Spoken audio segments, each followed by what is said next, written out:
महायुती सरकारचा शपथविधी सोहळा पार पडल्यानंतर आता मंत्रिमंडळ विस्तारासाठी जोरदार रस्सीखेच सुरू असून महायुतीच्या तिन्ही नेत्यांमध्ये बैठकीच्या फेऱ्या सुरू आहेत। जो तो नेता आपल्या वाटेल्या वजनदार खात्याचे मंत्रिपद मिळावे यासाठीची लॉबिंग करताना दिसून येत आहे।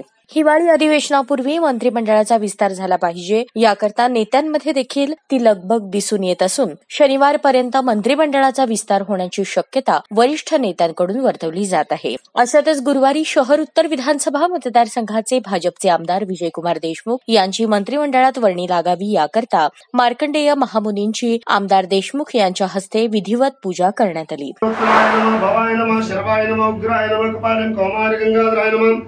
ललाटाक्षं कालकालाय नमः भीमसं परशुसं मुखपां जटाधरं कैलासवासिनं कैलासकान्तं कैलासप्रेम कवचिने नमः श्री मार्कंडेयवताभ्यो नमः धाताय विधातामृकणवरुण। सलग 5व्यांदा निवडून आलेले आमदार विजयकुमार देशमुख यांची वर्णी मंत्रिमंडळात लागावी। देशमुख मालक हे मंत्री झाल्यास शहराच्या विकासाला अधिक गती प्राप्त होईल या उदात्त हेतूने आम्ही मार्कंडेय महामुनी यांची विधिवत पूजा करून देवालाच साकडं घातलं आहे, अशी प्रतिक्रिया अंबादास गोरंट्ला यांनी व्यक्त केली।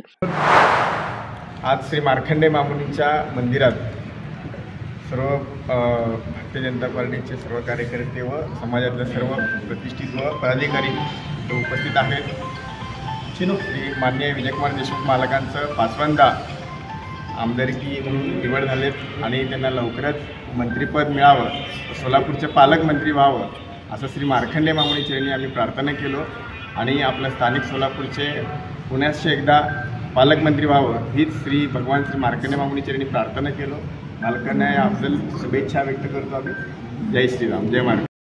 यावेळी पद्मशाली ज्ञाती संस्था अध्यक्ष सुरेश फलमारी, दत्तात्रय बडगू, गोपीकृष्ण वड्डेपल्ली, मेघनाथ येमूल, अंबादास बिंगे, विजय मद्दा, सत्यनारायण गुर्रम, सदानंद गुंडेटी, वृंदा वडलाकोंडा, अंबादास कोंगा, लक्ष्मण डावत, शेख हरिगे आदी उपस्थित होते।